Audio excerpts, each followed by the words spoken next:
And as I was thinking about what I wanted to say about her, I realized it's just not about me with Bernice, because she was something so special to everybody. And it might have been a little bit different, but everybody had a little piece of her that they kind of carried with them.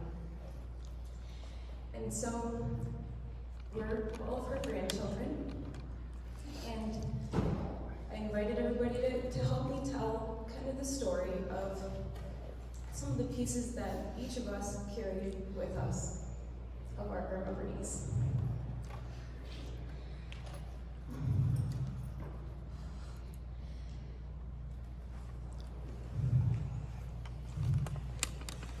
Grandma Bernice was a builder of a very strong family.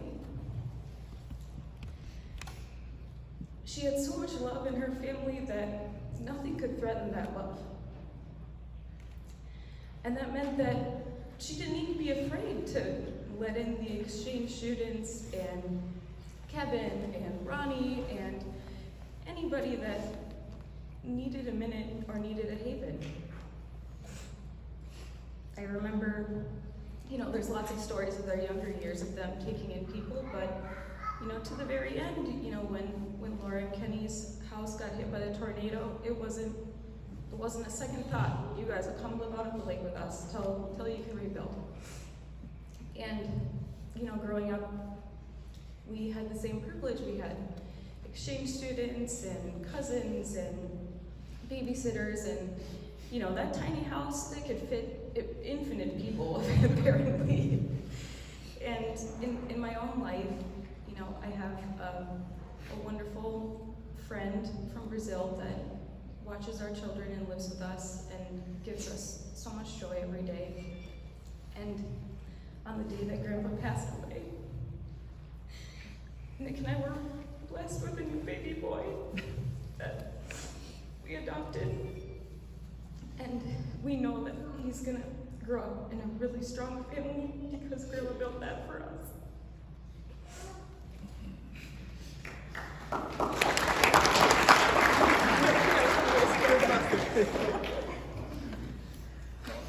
We all know Grandma was an enjoyer of the simple things.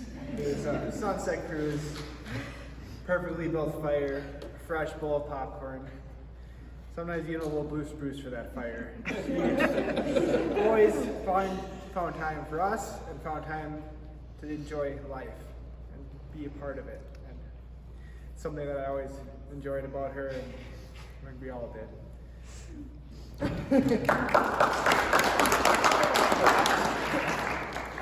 So mine was planner, but like Julia said, we were always the girls.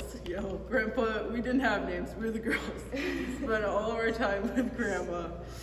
And I tried to take a lot of what we learned from her and bring that into my life. And one of the main things I'd say is definitely a planner. If it's a family reunion and she plans scavenger hunts for us little kids or a trip across the country, she had everything figured out. And I went through a lot of medical issues in the past, and she did as well. And start each day with a smile, and you never leave seeing her without a smile on your face. With those different facial features and winking at you, you just couldn't help but laugh and leave a little bit happier and a little bit of sunshine. So I'm glad that we can all enjoy her sunshine while we could, and we can celebrate this final sunset together.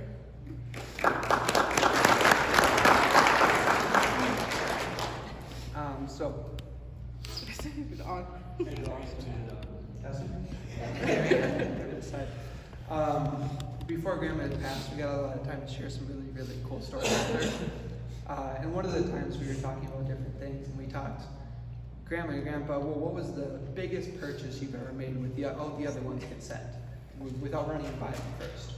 Grandpa kind of talked about it for a little while, and he decided maybe it was a big trip to the grocery store. I spent a few $100s, maybe a little bit more than he should have. And Grandma shared that her biggest purchase was the neighbor's farm. ahead and just purchase it without even running it by Grandpa first. So my word is ski mask.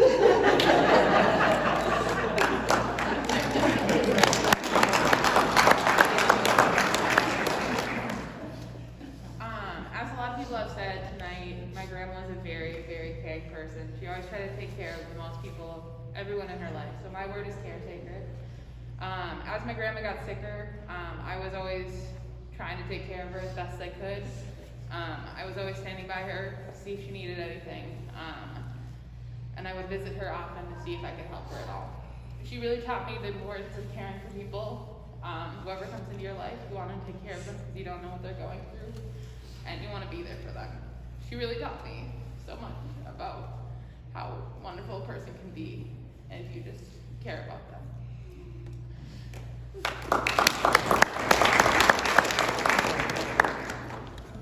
My word is entertainer. Everyone here has probably been entertained once or twice by them, in many different ways. But my favorite always was, we'd always have so many bonfires, and she'd say, "Oh, would you just give me 1 second? I'll go get a magic stick." And she'd get her magic stick and she'd throw it in the fire, and it'd change all sorts of colors, and we'd all the grandchildren would all be so excited to buy it. I just try to keep that energy and keep it with me and entertain others.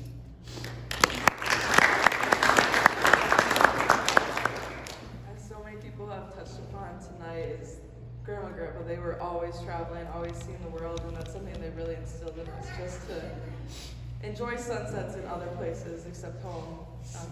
So my word is adventurer. I just gotta say, I don't think any sunset beats a Goodner's Lake sunset, especially when they're by your side.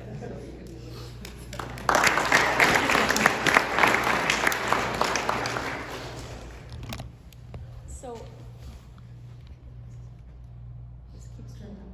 So, as much as Grandma Bernice was so many things to all of us, as I look out at everybody that's here, I think that maybe you guys might be carrying a different piece or one of the same pieces that we are. So, I've distributed some markers and post-its on the tables and underneath a bunch of the chairs in front. And if you feel compelled to share a little piece of Bernice that you carry with you, I would invite you to write it down on a paper and stick it on the wall over there so that we can all remember together the beauty that was Grandma Bernice. And I think that one thing that's really important in this day that's so hard is to remember that Grandma Bernice was so many things, but because we carry her with us forever, she'll never be gone. And with that, she's throwing everybody one last big party this weekend, so please come out to Goodner's Lake and visit us. The beer is on, and the popcorn will be Chicken. And And Sandy says there's also chicken if you need more than beer and popcorn. Chicken, ham, and meatballs. Chicken, ham, and meatballs. Oh. And some beef sticks, and licorice. So again, just thank you everybody for coming, spending this time with us, celebrating our mother.